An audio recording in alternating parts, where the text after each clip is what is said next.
3 minutes past the hour. It's another Money Monday here on Everyday Iowa, sponsored by Farmers State Bank. Joining us this morning, Mr. Kolin Gage, so far our tallest guest in this entire series we've had. Good morning, Kolin. How are you? Very good. You? Good to have you. Thanks for being here. Good to be here. All right. We were just talking during the break and leading into this phishing scams. Yeah. It's been keeping you guys very busy, and it's kind of a broad topic. So, all right, right off the gate, what is a phishing scam? Yeah, I mean, so a phishing scam is just typically an email. Could be any sort of message, but typically email. The scammer, the bad guy, sends out hundreds of thousands of emails, knowing full well that they might get 1 or 2%, which is thousands of people, to click a link and get tricked into giving their password, credit card information, financial information away to the bad guy. So how do you prevent this? And we're looking at some video. We're going to talk about this AT&T breach coming up in a minute, but what can you do to kind of prevent this? Or maybe you think you've been caught in one. How do you work your way out of it? Yeah, I mean, the biggest thing you can do, the easiest thing you can do, is if you think you've been compromised, change your password. Okay. First and foremost. That's all the guidance, the AT&T breach, they're saying the same thing, change your password.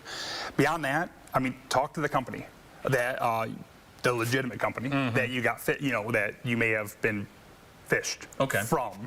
The phish email is not legitimate. It looks like it is, but go to the legitimate company and talk to them and say, this is what happened, flag your account, look for any issues you maybe have, fraudulent transactions, things like that. Because some of these are pretending to be people's banks. Yes. I mean, look, FSB customer could get an email, they think it's you guys. Yes, unfortunately. So they, like I said, a bad person, a hacker could try to take the logo and send an email to anybody. So check who it's coming from, legitimacy, to make sure it's actually coming from Farmers State Bank. Call us. Gotcha. Call us. That's the next part. This is a little tricky because as we were talking, nobody wants to admit they've been had. Yeah. But how do you do that? How do you call it? I think something's not right here. What happens? I come talk to you guys, then what do you do? Yeah, so you can call our fraud department and just tell them what happened. They can look at alerts, see what's going on with your card, see if there's any failed transactions that were attempted, and they can issue a new card, to reset account information, by giving you a new card, help you reset passwords, things like that. Unfortunately, there's not a whole lot anybody can really do to stop emails from coming in. Anybody can make an email account, kind of make it look like it's coming from a company and send it out. That's the trouble we're at. So it's about education and awareness, making sure people know these things are going on and sharing information. And this has been happening a lot. You're saying it's keeping you guys busy. We mentioned, and we'll kind of talk about it here, this AT&T scam over the weekend. How do you guys respond to that, and what do people need to watch out for? Yeah, it's tough. This one's kind of an older breach that happened a while ago. 73 odd million accounts were presumed in this breach. Same thing.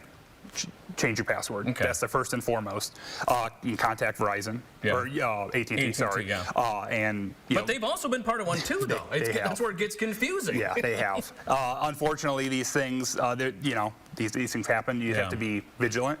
Reach out to the company, change your passwords, set up two-factor. Look for fraudulent account. I was going to say, what are some things to look for? How can I tell if, I know if I log on Google, hey, your password's been in a data breach, okay, that kind of raises red flag. What else should I watch out for? Yeah, I mean, so a lot of times you go into the login history on those accounts, and you can see, do the logins look like in your geographic area? A lot of times it'll tell you, like, in Iowa, log in Iowa. Yeah. We're in Iowa.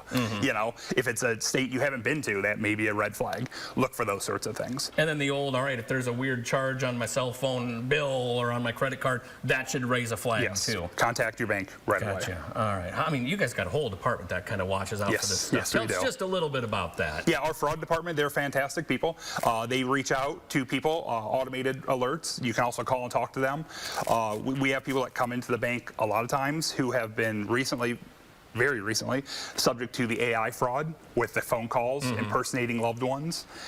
So we will actively go and find them or go and find the people when they come in and try to walk them through what was going on and prevent that fraud from happening. And I think the biggest takeaway is talk to somebody. Tell somebody. Tell somebody about it. That's the biggest piece here, because if you guys don't know, you can't do anything about it. Right. The more we can kind of explain what's going on and we can share, the kind of less power those bad guys have over these things. All right. How do people get a hold of you guys? How do people get a hold of the bank? What's the best way to do it? So our website, chat, give us a phone call. There you go. My FSB.